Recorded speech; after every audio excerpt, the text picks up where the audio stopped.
कक्षा 10वीं के प्यारे बच्चों, क्या आप गणित की प्रश्नावली 4.3 के लंबे लंबे सवालों को देखकर डर जाते हो और एग्जाम हॉल में 3 या 4 नंबर का क्वेश्चन छोड़े आते हो? तो आपको अब छोड़ने की क्वेश्चन को जरूरत नहीं है, क्योंकि यहाँ पर हम एकदम सिंपल मेथड द्वारा स्टेप बाय स्टेप इसका सॉल्यूशन करेंगे और आपको लंबे लंबे सवालों को देखकर डरने की जरूरत नहीं है, क्योंकि हम एकदम कहानी के रूप में इन सवालों को करेंगे एकदम सिंपल मेथड से।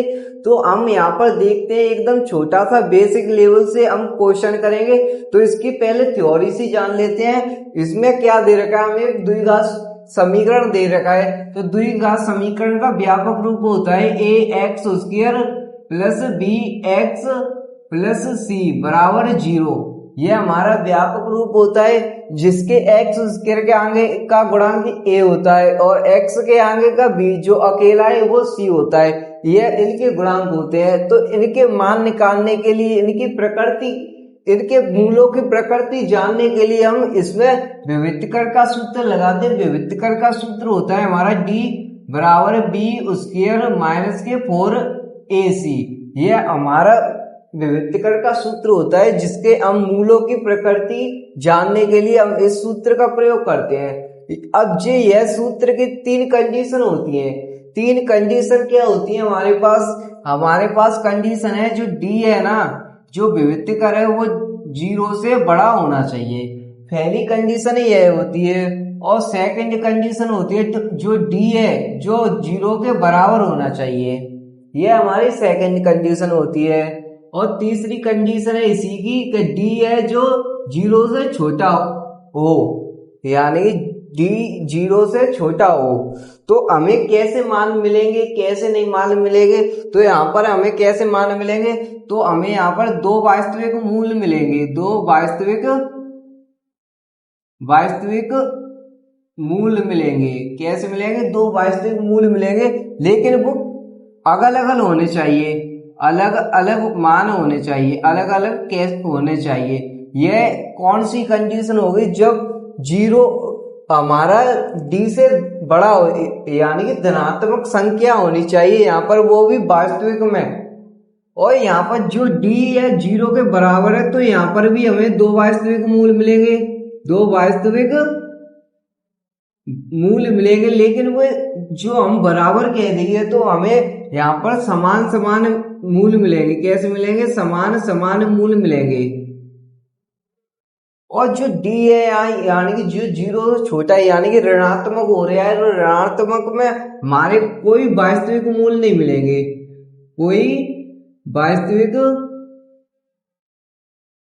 मूल नहीं मिलेंगे, क्योंकि यहाँ पर जो भी मान मिलेंगे वे कैसे होंगे? सारे के सारे काल्पनिक होंगे, काल्पनिक होंगे। ठीक है ना? तो यहाँ पर हमें बेसिक जानकारी थी। तो जो हमारा व्यापक रूप होता है, यानी कि द्विघात समीकरण होता है, तो इसकी हमें प्रकृति जानने के लिए हमें विविक्तकर का सूत्र लगाते हैं। विविक्तकर की कंडीशन होती है कि d है जो 0 से बड़ा होना चाहिए, यानी कि धनात्मक होना चाहिए, धनात्मक। और जो d है वो 0 के बराबर होना चाहिए, यानी कि 0 होना है। और यहाँ पर ऋणात्मक होगा,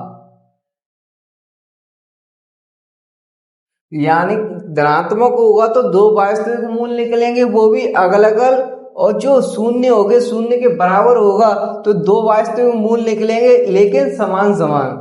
जो ऋणात्मक होगा तो इसके कोई मूल नहीं निकलेंगे, यह काल्पनिक होगा। तो इसके हमारे कोई यहाँ से काल्पनिक आ जाएगा, तो हम यहाँ से इसको सॉल्व नहीं करेंगे, लेकिन इसके अलग अलग मूल निकलेंगे, इसके समान समान मूल निकलेंगे। तो इन मूलों को निकालने के लिए हम एक श्रीधराचार्य सूत्र का प्रयोग करते हैं। तो श्रीधराचार्य सूत्र क्या होता है हमारा? श्रीधराचार्य सूत्र है हमारा, जिसको आप याद करें, माइनस के b प्लस माइनस रूट में b² माइनस के 4ac अपॉन 2a। यह हमारा श्रीधराचार्य सूत्र होता है। इसके मान इसके द्वारा निकले जाते हैं। तो हम इसको एक ट्रिक से देखते हैं। ये हमारा व्यापक रूप है, यह गणित के दादाजी हैं। लेकिन जो घर का छोटा बेटा है यानी कि विभक्तिकर का सूत्र है, इसे हम घर का छोटा बेटा मान लेते हैं। तो इसका काम है सिर्फ हमें समस्या बताना। या क्या घर के छोटे बेटे की क्या समस्या होती है कि वो सिर्फ समस्या बताता है। लेकिन जो श्रीधराचार्य हम इसे घर का बड़ा बेटा मान लेते हैं। तो जो घर के बड़ा बेटा होता है पूरी समस्याओं का सॉल्यूशन करना, तो ये इन समस्याओं का सॉल्यूशन करता है। तो इससे आगे हम अब क्वेश्चन नंबर फर्स्ट का पहला भाग करते हैं। तो चलो क्वेश्चन नंबर फर्स्ट को देखते हैं। तो क्वेश्चन नंबर फर्स्ट में दे रखा है कि निम्न द्विघात समीकरण के मूलों की प्रकृति ज्ञात कीजिए। यदि मूलों का अस्तित्व हो तो उन्हें ज्ञात कीजिए। हमें एक द्विघात समीकरण दे रखा है, उसमें हमें मूलों की प्रकृति ज्ञात करनी है। फर्स्ट कंडीशन पर हमें क्या करना है, उनके मूलों की प्रकृति ज्ञात करनी है। यदि मूलों का अस्तित्व हो तो उन्हें ज्ञात कीजिए। तो हमें अस्तित्व मिल जाएगा, तो हमें श्रीधराचार्य सूत्र द्वारा ज्ञात करनी है। पहले हम प्रकृति जांच करते हैं। प्रकृति हम जांच करने के लिए विभक्तिकर का सूत्र लगाते हैं। तो इसमें देखें एक्स स्क्वायर का गुणांक क्या है, एक्स स्क्वायर का गुणांक 2 यानी कि a बराबर हो गया हमारा 2, और x का गुणांक है -3, तो b बराबर हो गया -3, और जो अकेला है यानी कि c बराबर हो गया 5। ये हमारे पास मान आ गए। अब हम क्या करेंगे, इनमें प्रकृति जांच करने के लिए, प्रकृति ज्ञात करने के लिए हमें इसमें श्री विभक्तिकर का सूत्र लगाएंगे। विभक्तिकर का सूत्र होता है d बराबर b स्क्वायर -4ac। तो अब इनमें इन मानों को रखेंगे, चलो रखते हैं। तो d बराबर b का मान है हमारे पास -3 का स्क्वायर -4, a का मान है हमारे पास 2, तो 2 रख दिया कोष्टक, c का मान है 5। तो d बराबर 3 का वर्ग हो गया 9, -5 चौक 20, 20 दूनी 40, तो d बराबर -31। तो यहाँ पर ऋणात्मक आ रहा है, जो हम कह सकते हैं कि जो d है ना हमारा 0 से छोटा है, 0 से छोटा है। तो यहाँ पर क्या आएंगे, कोई वास्तविक मूल नहीं आएगा, कोई वास्तविक मूल नहीं आएगा। क्या नहीं आएगा, वास्तविक मूल नहीं आएगा। सारे के सारे मान कैसे आएंगे, काल्पनिक आएंगे। तो हम यहाँ से आगे सॉल्व ही नहीं करेंगे, काल्पनिक मान आएंगे। तो हम यहाँ पर इसकी क्वेश्चन को यहीं पर समाप्त कर देंगे, क्योंकि इसमें ऋणात्मक आ रहा है। तो ऋणात्मक की कंडीशन होती थी कोई वास्तविक मूल नहीं आएगा, सारे के सारे मान काल्पनिक आएंगे। तो इसे यहीं पर समाप्त करेंगे। तो इससे अगला भाग देखते हैं इसका। तो चलो इसका सेकंड पार्ट करते हैं। तो सेकंड पार्ट में उसने दे रखा है 3x स्क्वायर -4 रूट के 3x + 4 बराबर 0। ये हमारा द्विघात समीकरण है। तो इसके हम गुणांक निकालेंगे। तो x स्क्वायर का गुणांक हो गया 3, तो a बराबर हो गया हमारा 3, और x का हो गया यानी कि b बराबर हो गया हमारा -4 रूट 3, जो अकेला है यानी कि c बराबर हो गया हमारा 4। अब इसमें विभक्तिकर का सूत्र लगाएंगे इनकी प्रकृति जानने के लिए। तो विभक्तिकर का सूत्र लिखते हैं d बराबर b स्क्वायर -4ac। इनमें अब मान करते हैं, मान लिखते हैं। तो d बराबर b का मान है -4 रूट के 3 का स्क्वायर, -4 a की जगह 3 और c की जगह 4 है। तो यहाँ पर देखें d बराबर -4 रूट 3 का वर्ग कैसे करते हैं, यहाँ पर देखें -4 रूट 3 का वर्ग करना है। तो हमें क्या करेंगे, -4 रूट 3 गुणा -4 रूट 3 करते हैं। इसे ऐसे ही तो करेंगे। तो इस माइनस गुणा माइनस करेंगे तो ये हमारा प्लस हो जाएगा, 4 गुणा 4 करेंगे तो 16 हो जाएगा।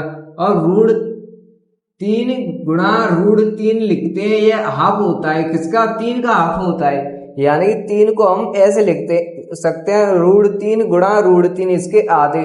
तो यहाँ पर कितना हो जाएगा, 3, तो 16 3 48, तो हमारा कितना आ गया, 48 आ जाएगा। अब यहाँ पर रखें तो इसका वर्ग 48 आ गया। माइनस 4 चौक 16, 16 3 48। तो D बराबर हो गया हमारा 0। तो D बराबर 0 हो गया। तो हमारी शर्त क्या थी कि इसके दो वास्तविक मूल निकलेंगे, दो वास्तविक मूल आएंगे। वो भी कैसे आएंगे, वो समान समान आएंगे, क्योंकि यहाँ पर ये समान है, D बराबर 0 के समान है, तो समान समान आएंगे। दोनों मान कैसे आएंगे, समान समान। तो हम क्या करेंगे यहाँ पर, अब हम श्रीधराचार्य सूत्र लगा देंगे। तो लगाते हैं, चलो। श्रीधराचार्य सूत्र हम का प्रयोग करेंगे। जो मान है हमारे पास, जो समान समान मान है, उसी के जरिए हमारे मान निकलेंगे। तो इसमें हम श्रीधराचार्य सूत्र लगा देते हैं, चलो। तो सूत्र क्या होता है, माइनस के b प्लस माइनस के रूट में b square minus 4ac upon 2a। यह हमारा श्रीधराचार्य सूत्र होता है। तो इसमें देखें, माइनस तो माइनस रहेगा और b का मान है हमारे पास इसमें -4√3। तो माइनस के 4√3 प्लस माइनस, यहाँ पर देखें b square minus 4ac, b square minus 4ac, हमें इसका मान निकल लिया, कितना है 0। तो रूट के 0 अपॉन 2, एक की जगह हमारे पास 3 गुणा 3। तो माइनस गुणा माइनस करेंगे तो प्लस, तो 4√3, ये 0 तो इसे नहीं लिखेंगे, तो 3 दूनी 6। हमारे पास ये मान आ गया है। लेकिन उसने क्या कह रखा है, समान समान मान है। तो इसमें हम समान समान लिख देंगे। तो यहाँ पर देखिए यह कट रहा है, तो यह कितनी बार गया, यह 2 बार आ जाएगा, √3 अपॉन 3। तो यह हमारे पास समान समान मान आ रहे हैं। तो हमें यहाँ पर ऐसे लिख देते हैं, √3 अपॉन 3, √3 अपॉन 3। यह हमारे मूल निकले, यानी कि यहीं पर हमारा आंसर होता है। इसमें देखें उसने क्या दे रखा है, एक्स स्क्वायर का गुणांक 2 है, तो a बराबर हो गया हमारा 2, और x का गुणांक है -6, तो b बराबर हो गया -6, और जो अकेला है यानी कि c बराबर हो गया 3। अब इनके मूल निकालने के लिए हम फिर से लगा देते हैं कोई विभक्तिकर का सूत्र। तो विभक्तिकर का सूत्र होता है d बराबर b स्क्वायर माइनस के 4ac। इनमें मान रखते हैं, चलो मान रखेंगे। तो d बराबर b का मान है -6 का स्क्वायर माइनस 4, a की जगह क्या रखना है हमें, 2। कोई कंडीशन वैसे ही मान रखने हैं जो हमने पहले और दूसरे में किए थे। और c का मान है हमारे पास 3। तो d बराबर -6 का वर्ग होता है 36, जिसमें माइनस गुणा माइनस करने पर हमारा प्लस आ जाता है। तो -4 3 12, 12 दूनी 24। तो d बराबर हो गया हमारा 12। इसमें से 36 में से 24 गए तो 12 हो गया। तो यहाँ पर देखें जो d है ना, वो 0 से बड़ा है। जो 0 से बड़ा है, तो हमें क्या कंडीशन की थी, कंडीशन हमारी सेकंड थी, जो d 0 से बड़ा है यानी कि धनात्मक है, मान हमारा मान कैसा है, धनात्मक। तो हमारी कंडीशन शायद फर्स्ट थी, तो फर्स्ट है। तो इसके मान कैसे आएंगे, 2 वास्तविक मान आएंगे, 2 वास्तविक मूल निकलेंगे, 2 वास्तविक मूल निकलेंगे। वो भी कैसे, अलग अलग मूल निकलेंगे, अलग अलग। तो हम इनके अलग अलग मूलों को निकालते हैं। अलग अलग मूलों को निकालने के लिए हमें श्रीधराचार्य सूत्र का प्रयोग करेंगे। तो श्रीधराचार्य सूत्र है हमारा माइनस के b प्लस माइनस रूट के b स्क्वायर माइनस के 4ac अपॉन 2a। इसमें हम इन मानों को रख देंगे, तो हमारे जो अगल अगल मूल है वो निकले आएंगे।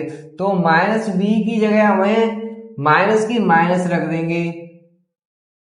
तो -b का मान हमारे पास है -6, तो -6 अपॉन प्लस माइनस लिखेंगे पहले रूट में। तो b स्क्वायर माइनस 4ac का मान हमें 12 मिला है, तो यहाँ पर 12 लिख दिया, अपॉन 2a। 2 ए का मान है हमारे पास 2, तो गुणा 2। इसे सॉल्व करते हैं अब इसी सिंपल मेथड से। तो माइनस गुणा माइनस करेंगे तो प्लस हो जाएगा, तो प्लस के 6 और यह चेंज नहीं हो रहा है, प्लस माइनस रूट के 12 अपॉन 2 गुणा 2 करेंगे तो 4 हो रहा है। अब देखें यहाँ पर क्या है, जो हमारे पास रूट बार है तो रूट बार है कि हम ऐसे फैक्टर करेंगे जिसमें पेयर बनना है वैसे बाहर निकाल लेंगे। तो हम रूट बारों को कैसे लिख सकते हैं, यहाँ पर देखें रूट 12 यानी कि 12 के पेयर बनाते हैं। चलो तो 12 के पेयर बनेंगे 2 से 6, फिर 2 से हो गया 3 बार, फिर 3 से हो गया 1 बार, ये पेयर बनना है। तो एक पेयर बन गया तो हमें किसका पेयर बनना है, 2 का पेयर बनना है, उसे बाहर निकालेंगे। और जो रूट है 3 है, यह रूट में रह जाएगी। तो हम 12 को ऐसे लिख सकते हैं 2 रूट 3, ठीक है ना, क्योंकि हमें 12 में 2 के पेयर बनने हैं तो हम 2 बाहर निकाल लिया, इसका बन रहा नहीं है इसीलिए हमें रूट में अंदर लिख दिया। तो इसे साफ करते हैं, यहां पर देखें तो 6 प्लस माइनस 2 रूट के 3 अपॉन 4, इसमें से हम कॉमन ले लेते हैं, इसमें से हमारे पास कॉमन आ जाएगा, इसमें से 2 कॉमन आ जाएगा तो 2 कॉमन ले लिया, यहां पर 3 बचा प्लस माइनस रूट 3 अपॉन 4, यहां पर से हमें कॉमन ले लिया, यह 2 ले लिया, यहां से भी 2 ले लिया, तो यहां पर 3 बचा प्लस माइनस 2 हमें कॉमन ले लिया, लेकिन रूट 3 हमारे पास बचा। अब देखें इससे यह कट गया 2 बार, तो हम इसको यहां पर करते हैं, तो 3 प्लस माइनस रूट 3 अपॉन 2, यही तो बचा, 2 से 4 गई 2 बार।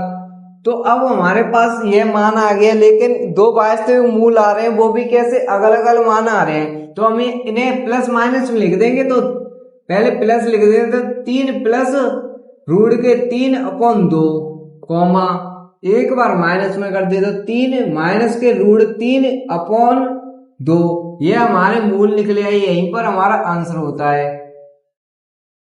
चलो देखते हैं क्वेश्चन नंबर 2 में क्या दे रखा है उसने, निम्न प्रत्येक द्विघात समीकरण में k का ऐसा मान ज्ञात कीजिए कि उसके 2 बराबर मूल हो।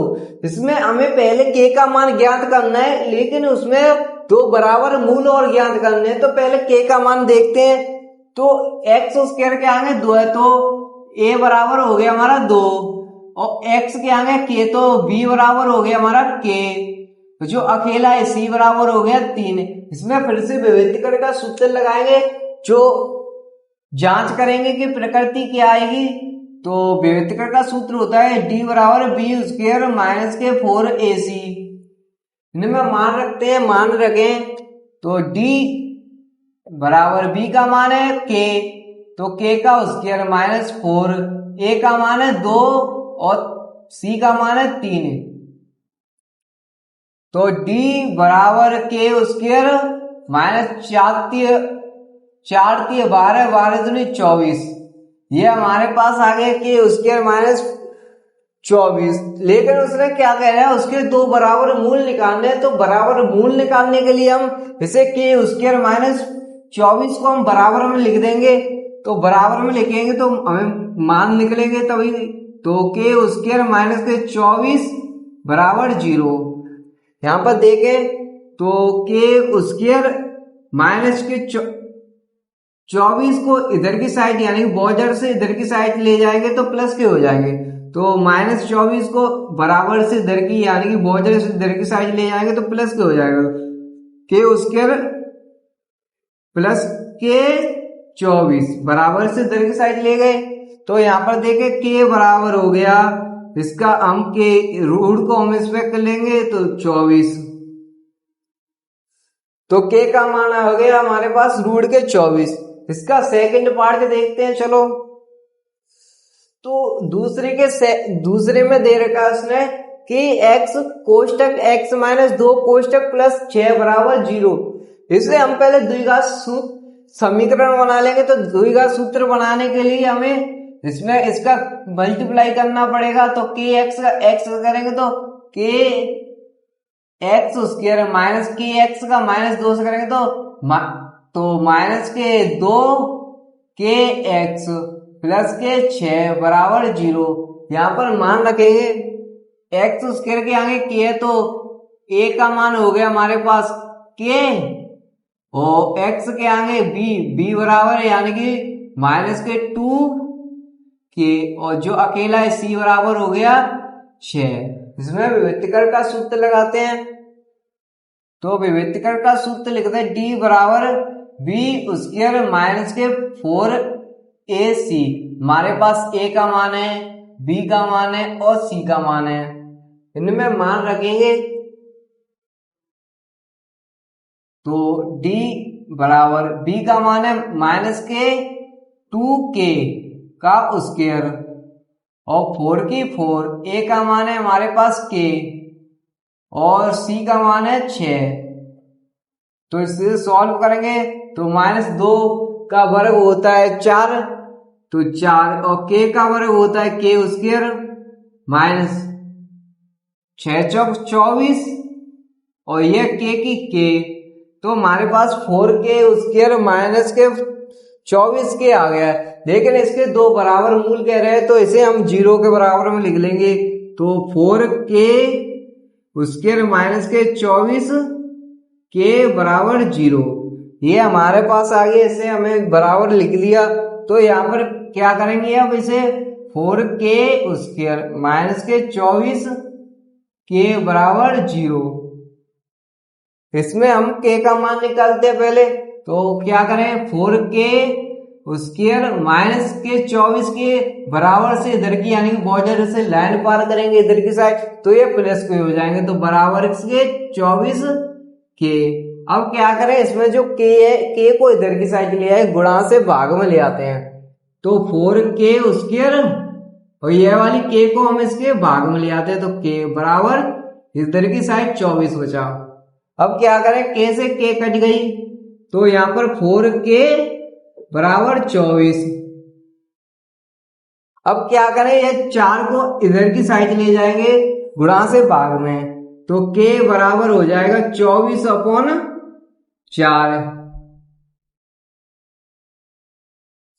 तो 4 से 24 गई हमारी 6 बार, तो हमारा k का मान कितना आ गया 6, k की वैल्यू कितनी आ गई 6, यही हमारा आंसर हो गया। हमें k का मान पूछा था, हमें k का मान निकल आया। ये हमारा यहां तक सॉल्व हो गया। आपको यहां तक समझ में आ रहा होगा अच्छी तरीके से। क्वेश्चन नंबर 3 में देखते हैं उसने क्या कह रखा है, क्या ऐसी आम की बगिया बनाना संभव है जिसकी लंबाई चौड़ाई से दुगनी हो और उसका क्षेत्रफल 800 मीटर स्क्वायर हो, यदि है तो उसकी लंबाई चौड़ाई ज्ञात कीजिए। हमें क्या दे रखा है, उसने पूछा है कि एक आम की बगिया बनाना संभव है जिसकी लंबाई है वो चौड़ाई से दोगुनी हो और उसका क्षेत्रफल 800 मीटर स्क्वायर दे रखा है। तो उसने हमें लंबाई और चौड़ाई ज्ञात करने की क्या रखा है, तो हम क्या करते हैं इसमें पहले फाइंड कर लेते हैं। माना बगिया की चौड़ाई x मान लेते हैं। माना बगिया की चौड़ाई x मान ली है, तो उसने क्या कह रखा है कि जो बगिया है यानी कि एक आयताकार बगिया है, ऐसी है एक बगिया है हमारे पास जिसकी हमने चौड़ाई क्या मान ली x मान ली।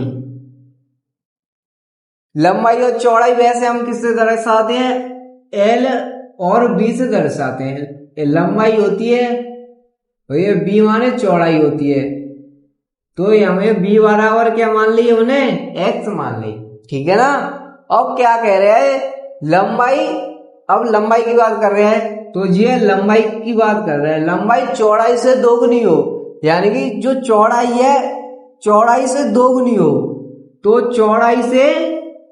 चौड़ाई क्या है हमारी x, तो लंबाई की बात कर रहे हैं तो लंबाई चौड़ाई से दोगुनी हो, तो लंबाई की बात कर रहे हैं तो चौड़ाई क्या है x, किसके दुगुनी हो लंबाई के, लंबाई की बात कर रहे हैं तो चौड़ाई किसके दुगुनी हो एक्स के यानी कि एक्स हमें चौड़ाई इसके 2 गुनी कर देंगे तो हमारे पास लंबाई आ जाएगी। ठीक है ना, समझ गए आप कि यहां तक आपको समझ में आ गया होगा कि हमें एक्स तो चौड़ाई मान ली, तो लंबाई हमें चौड़ाई से 2 गुनी कह रहा है तो हमने 2x मान ली इसकी लंबाई। तो हमारे पास बगिया की लंबाई कितनी आ गई 2x, तो बगिया की लंबाई आ गई हमारे पास 2x आ गई। अब उसने कह रखा है उसका क्षेत्रफल 800 मीटर स्क्वायर है, तो बगिया का क्षेत्रफल होता है, क्षेत्रफल उसने 800 दे रखा है 800 मीटर स्क्वायर, तो बगिया का क्षेत्रफल यानी कि लंबाई इंटू चौड़ाई होता है, तो L इंटू बी बराबर 800 ये तो दे रखा है। तो हमारे पास लंबाई क्या है, लंबाई यानी कि लंबाई हमें 2x मान ली, 2x गुणा और चौड़ाई b माने b चौड़ाई कितनी x बराबर 800, इसका करें तो 2x स्क्वायर बराबर 800, तो 2 को इधर की साइड ले जाएंगे तो x स्क्वायर बराबर 400 हो जाएगा, क्योंकि ये कट जाएगा 2 से हाफ रह जाएगा, तो x बराबर 400 इसका स्क्वायर उठाएंगे तो रूट चढ़ा देंगे, तो x बराबर आ गया हमारे पास प्लस माइनस के 20, यानी कि 400 का वर्गमूल होता है 20, वो भी कैसे प्लस माइनस में। तो हमारे पास नेगेटिव में कोई भुजा नहीं आ सकती, कोई लंबाई नहीं आ सकती या चौड़ाई नहीं आ सकती, तो हमारी नेगेटिव में नहीं आएगी, तो x बराबर हमारा कितना आ गया 20 आ गया। तो हमने x क्या मानी थी चौड़ाई, तो हमारे पास चौड़ाई तो आ गई कितनी 20, और लंबाई क्या मानी थी 2x, तो हम लंबाई में क्या करेंगे, इसका x के आगे 2 है तो 2 का गुणा कर देंगे, तो हमारे x कितनी आई 20, तो 20 40, ये हमारे पास लंबाई चौड़ाई आ गई। ये हमारा फाइनल आंसर है। यहां तक आपको समझ में आ रहा होगा, तो अगले क्वेश्चन तक बढ़ते हैं। तो अगला क्वेश्चन क्या है कि क्या निम्न स्थिति संभव है, यदि है तो उनकी वर्तमान आयु ज्ञात कीजिए। 2 मित्र की आयु का योग 20 वर्ष है, 4 वर्ष पूर्व उनकी आयु का गुणनफल 48 था। तो हमें एक स्थिति संभव है तो उसे ज्ञात करने की बात कह रखी है, तो उनकी वर्तमान आयु ज्ञात करनी है। यदि संभव है तो उनकी हमें वर्तमान आयु ज्ञात करनी है। तो उनमें क्या दे रखा है कि 2 मित्र है हमारे पास, कितने 2 मित्रों की आयु का योग 20 वर्ष दे रखा है उन्होंने, उनकी 4 वर्ष पूर्व उनकी आयु का गुणनफल 48 था, यानी कि पहले की बात कर रहा है, तो 4 वर्ष पूर्व यानी कि बाद में जो हमें बीत चुका है वो वाला समय की बात कर रहा है। तो चलो क्वेश्चन को हल करते हैं एकदम सिंपल मेथड से। तो माना पहले के हम पहला मित्र है उसकी वर्तमान आयु मान लेते हैं। माना पहले मित्र की वर्तमान आयु कितनी है, पहले मित्र की वर्तमान आयु मान लेते हैं, हमें x मान ली, ठीक है, आयु x मान ले, पहले मित्र की आयु x मान ली, और क्या कह रखा है 2 मित्र की आयु का योग 20 दे रखा है, तो हमें पहले की हमें 20 मान ली, लेकिन उसने क्या कंडीशन दे रखी है कि हमारे पास 2 मित्र हैं, एक तो यह मित्र हो गया, ठीक है ना, प्लस दूसरा मित्र यह वाला है, इनकी आयु का योग कितना दे रखा है उन्होंने 20 दे रखा है, इनकी आयु का योग हमें 20 दे रखा है, यह 5 का है तो यह 15 का है, टोटल हो गए 5 और 15 20, लेकिन हमें पहले मान लिया, माना पहले मित्र की वर्तमान आयु x मान ली, इसकी हमें आयु x मान ली, लेकिन इसकी हमें मालूम नहीं, तो इसकी आयु ज्ञात करने के लिए हम क्या करेंगे, तो जो 20 है ना 20 में से हम पहले वाले को घटा देंगे, जैसे कि हमें इसकी मालूम है इसकी 5 है लेकिन इसकी मालूम नहीं है, तो इसमें से 20 में से 5 घटाएंगे तो ऑटोमेटिक हमें पास 15 मिल जाएगा। इसी प्रकार हमें इसकी मालूम नहीं है लेकिन इसकी मालूम है x, तो x तो हमें मान लिया कुछ भी, तो 20 में से x को घटा देंगे तो ऑटोमेटिकली हमें दूसरे की आयु मिल जाएगी। तो यहां पर लिख रहे हैं, तो दूसरे मित्र की आयु, मित्र की वर्तमान आयु हो जाएगी ना हमारी 20 माइनस एक्स। यह दूसरे मित्र की आयु हो गई, यह आपको समझ में आ गया होगा। लेकिन उसने एक कंडीशन और दे रखी है कि 4 वर्ष पूर्व उनकी आयु का गुणनफल 48 था। तो 4 वर्ष पूर्व यानी कि अब मेरी प्रेजेंट में 20 साल है, तो 4 वर्ष पहले मेरी कितनी थी? 16।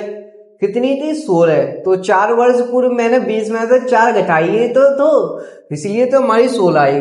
तो उसने क्या कह रखा है कि 4 वर्ष पूर्व उनकी आयु का गुणनफल 48 है। तो पहले में 4 वर्ष पूर्व पहले मित्र की आयु, पहले मित्र की आयु, पहले मित्र की आयु, तो पहली हमारी प्रेजेंट में कितनी है उसकी? x। लेकिन 4 वर्ष पहले की बात कर रहे हैं तो माइनस के 4, यह तो हमारी 4 वर्ष पूर्व वाली आ गई। इसलिए इसी प्रकार सेकंड की करेंगे 4 वर्ष पूर्व दूसरे मित्र की आयु, मित्र की आयु तो कितनी है? पहली वर्तमान आयु 20 माइनस एक्स है, लेकिन पहले की बात कर रहे हैं तो माइनस 4 और कर देंगे तो 16 माइनस के एक्स, तो यह हमारी आ गई। और उन्होंने क्या कह रखा? उनका गुणनफल 48 था, तो इनका गुणनफल करेंगे तो x माइनस के 4 कोष्टक, गुणनफल कोष्टक ही हो जाएगा। तो 16 माइनस के x कितना दे रखा है? उसने 48 दे रखा है।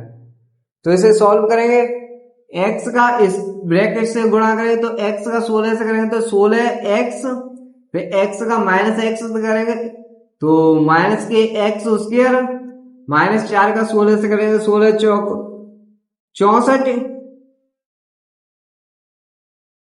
और माइनस माइनस प्लस हो गया, ये वाला माइनस ये वाला माइनस, तो 4x बराबर 48। यहां तक आपको समझ में आ रहा होगा। इसे हमें सॉल्व कर दिया है तो 64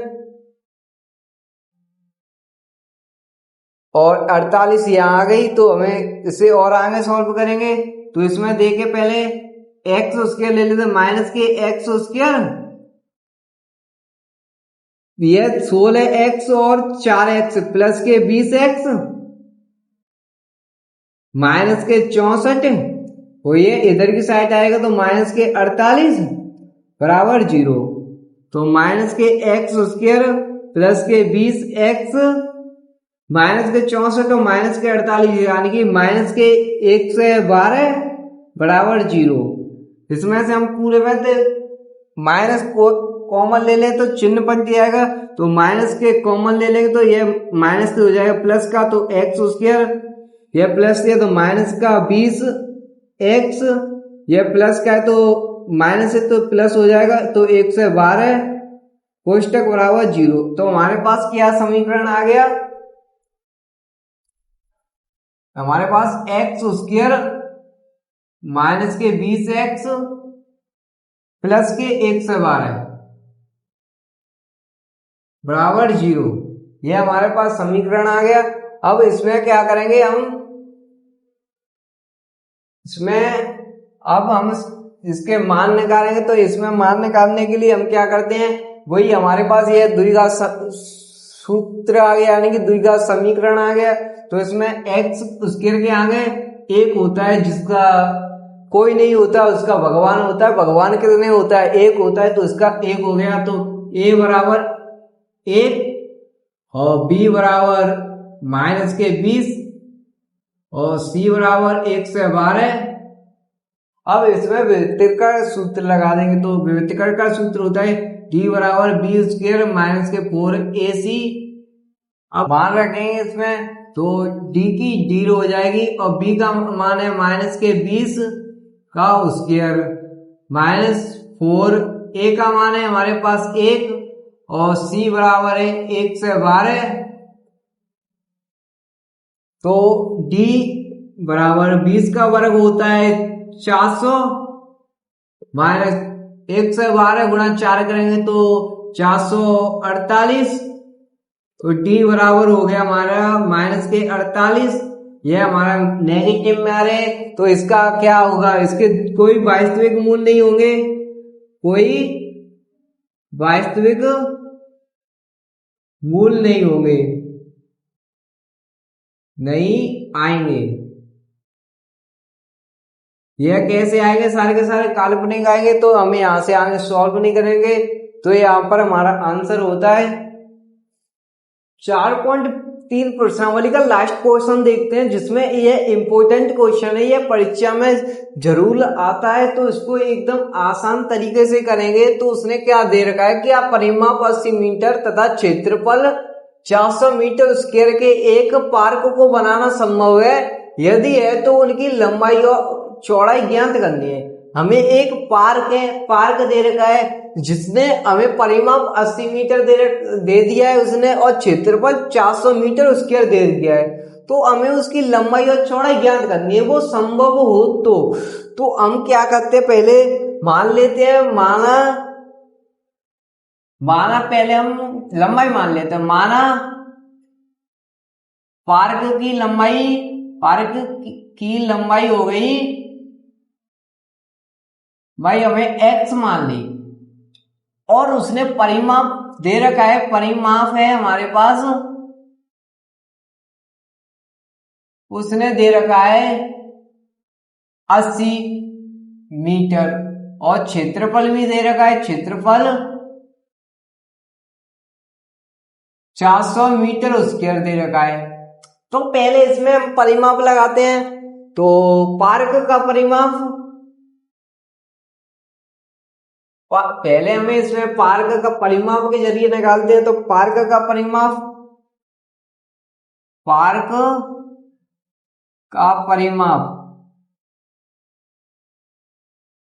क्या है, इसने कितना दे रखा है 80, तो पार्क का परिमाप का सूत्र होता है हमारे 2 कोष्टक लंबाई प्लस चौड़ाई बराबर क्षेत्रफल, वो परिमाप होता है, टोटल परिमाप कितना है 80, ये हमारे पार्क का परिमाप का सूत्र हो गया 2 कोष्टक लंबाई प्लस चौड़ाई। तो इसे सॉल्व करेंगे, तो इसे सॉल्व करने के लिए हम इस 2 को हम इसके नीचे ले जाएंगे, तो भाग में ले जाएंगे, तो ये आधा रह जाएगा, तो l प्लस बी बराबर, ये 2 नीचे आ गया तो 40 रह जाएगा।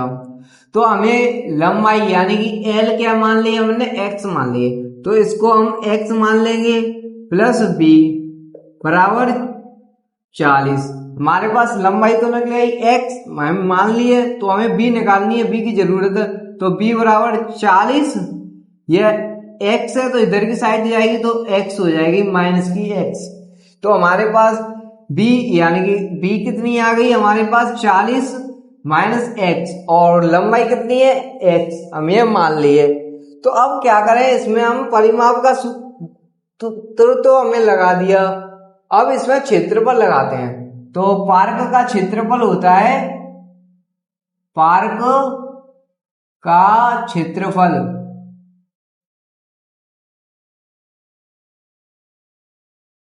कितना है 400 मीटर स्क्वायर दे रखा है, तो पार्क का क्षेत्रफल होता है लंबाई इंटू चौड़ाई बराबर 400, जो टोटल क्षेत्रफल है। तो लंबाई हमारे पास क्या है, लंबाई हमें x मान ली, तो लंबाई हमें x लिख ली, गुणा चौड़ाई क्या है, तो चौड़ाई b यानी कि b बराबर 40 माइनस के x कोष्टक बराबर 400, इसे सॉल्व करेंगे 40x, फिर x का माइनस दे तो माइनस के x स्क्वायर बराबर 400, इसे सरल कर ले, तो इसे इधर की साइड ले जाएंगे तो माइनस इधर की साइड ले जाएंगे तो x स्क्वायर प्लस का हो जाएगा, ये माइनस के 40x और ये प्लस के 400 रह जाएगा, क्योंकि इधर की साइड है तो बराबर 0, इधर की साइड 0 रह जाएगा। मैं ये वाला पद इधर की साइड ले गए तो दूसरी साइड ले जाते हैं तो चिन्ह चेंज हो जाता है, तो ये माइनस से प्लस हो गया, ये प्लस है तो माइनस, या इधर की साइड है तो इधर के ही रहेगा प्लस का। तो अब ये देखें इसमें क्या है, हमारे पास द्विघात सूत्र समीकरण आ गया, तो इसमें एक्स स्क्वायर का मान है ए बराबर हो गया हमारे पास 1, बी बराबर हो गया -40 और सी बराबर हो गया हमारा 400। अब इसमें सीरीज आचार्य सूत्र लगा देते हैं, तो माइनस के बी प्लस माइनस के रूट में बी स्क्वायर, नहीं यहाँ पर सीरीज आचार्य सूत्र नहीं लगाएगा, पहले हमें इनकी प्रकृति ज्ञात करेंगे। तो प्रकृति ज्ञात करने के लिए विभेदकर का सूत्र लगाते हैं, तो डी बराबर बी स्क्वायर -4ac। तो विभेदकर का सूत्र लगाएंगे तो इसे हमें प्रकृति जांच को मिल जाएगी, यदि जांच संभव होगी तो हमें उसे आगे सॉल्व करेंगे। तो d बराबर बी स्क्वायर का मान है हमारे पास -400 का स्क्वायर -4, a का मान है 1 और c का मान है 400। तो d का वर्ग हो गया हमारे पास 40 का वर्ग हो गया 4 चौक 16 यानी कि 1600 माइनस 4 चौक 16 अपॉन 1600 यानी कि इसकी हमारे पास d बराबर 0 आ गई। तो इसकी प्रकृति कैसी आ रही है, इसकी दो मूल होंगे, वो भी कैसे होंगे, समान समान होंगे, दो वास्तविक मूल होंगे और वे भी समान समान होंगे। तो हमें इसका यह स्थिति संभव है, तो इसमें अब क्या करेंगे, संभव है तो इसका आगे सॉल्व करेंगे। तो सॉल्व करने के लिए हमें इसमें सीरीज आचार्य सूत्र लगाए देंगे, माइनस के बी प्लस माइनस के रूट के b square -4ac upon 2a। तो माइनस की माइनस रह जाएगा और जो b की वैल्यू है हमारे पास -40, तो -40 प्लस माइनस और बी स्क्वायर -4ac बराबर 0 आ गया हमारे पास अपॉन 2 गुणा a की वैल्यू 1, तो माइनस गुणा माइनस करेंगे तो प्लस हो जाएगा, प्लस के 40 अपॉन 2, तो 2 से 40 गए तो कितना बार गया, तो 20 बार।